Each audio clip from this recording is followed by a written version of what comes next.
John Williams is 91 today. He's the man who said, you're going to make a movie about a shark? Okay, Mr. Spielberg, let me see what I can come up with for you. And this surfaced from the depths of the ocean to the top of our fears. Jaws, on the 91st birthday of John Williams.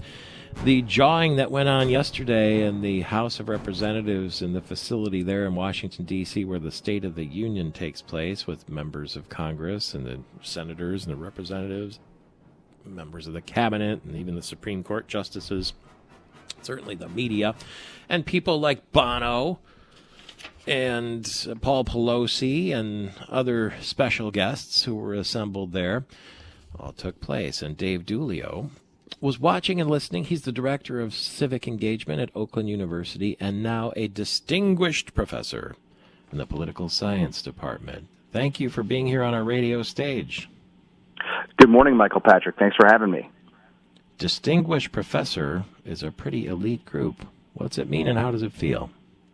It's terrific. The folks that have been recognized as distinguished professors at Oakland in the past are a fine group of colleagues, and I'm just delighted to be in their company. Do you get a better parking space? No, parking is free at Oakland University. Everybody fights for the same ones. We're pretty egalitarian and democratic. Okay. Now, I don't know if there's anything that floated your boat yesterday. We've been sort of focusing on some of the silly stuff because I'm not sure there was a lot of substance, was there? In terms of policy, I would say probably not, just for the simple fact that a lot of the proposals and ideas that were floated simply aren't going to become law. They are not going to be taken up, at least in any serious manner, by the Republican-controlled House of Representatives, right? As you know, we're likely to see just a lot of gridlock over the next 2 years. It'll be interesting to see if and where they can find any bipartisan compromises or consensus. But I think a lot of it is just rhetoric at this point. That's not unusual for a State of the Union, though, is it? No. In fact, I think the speech was pretty standard for a State of the Union address. It was a little longer than normal, but it included the usual laundry list of proposals that the president wants to see on the agenda of the Congress.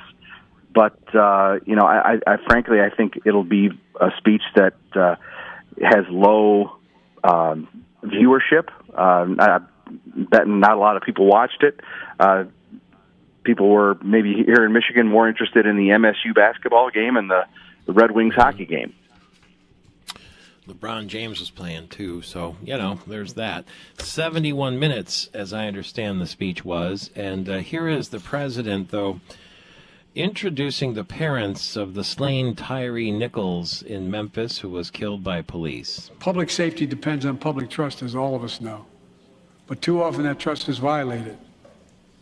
Join us tonight are the parents of Tyree Nichols. And speaking of violence, Paul Pelosi was there, too, Nancy Pelosi's husband, who had that person break into his home and batter him not that long ago, too. Yeah, it was, the introduction of the parents was I think, the most solemn, obviously, part of the night, and it was the quietest, right? I mean, there were times in the speech where it sounded more like the House of Commons in Britain than it did the U.S. House of Representatives. But there were, you could hear a pin drop when those folks were introduced, and I think everybody dealt with that issue respectfully and appropriately. Kevin McCarthy, the Speaker of the House, apparently asked Republicans, no hijinks or shenanigans, but they couldn't stop themselves, it seemed like, when the president said that the Republicans want to do away with Medicare and Social Security, and they screamed liar, or at least one of them did. That's Marjorie Taylor Greene you mentioned. And he said, okay, so we agree then. We're not going to get rid of it. It was like a tricky little game, wasn't it? Well, I mean, it could have been. It also could have just been a mistake. I think that part wasn't from the reports I've seen, that part wasn't part of the prepared remarks that came from the White House. So, it could be it could just have been Biden being Biden and sort of going off script, going off the teleprompter as he likes to do. I think it would have been nice if there was a State of the Union address where the word Republican or Democrat was not even mentioned. Am I naive? Probably a little bit, but it doesn't mean we can't dream. I thought it's supposed to be union, not division.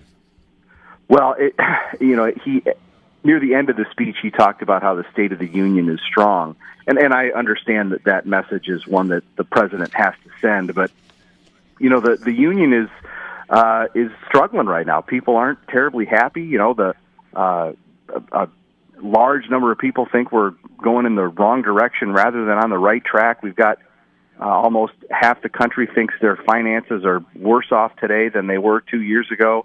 Half the country thinks that the political division is worse than it was 2 years ago. So there's a lot of discord, and I think that is something that's going to be front and center for the remainder of the president's term here.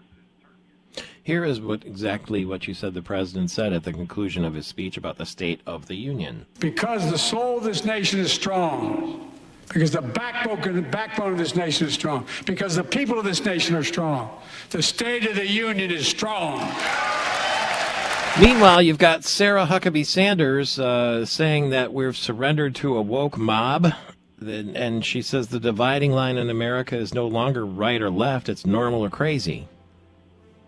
Well, and that's quite a choice, right? Normal versus crazy. I think everybody needs to try to be just a little bit more normal these days, or chill anyway. And how do you give a State of the Union address and barely mention China? Misdirection. Dave Giulio, now distinguished professor at Oakland University in Rochester with Michael Patrick Shields. Thank you.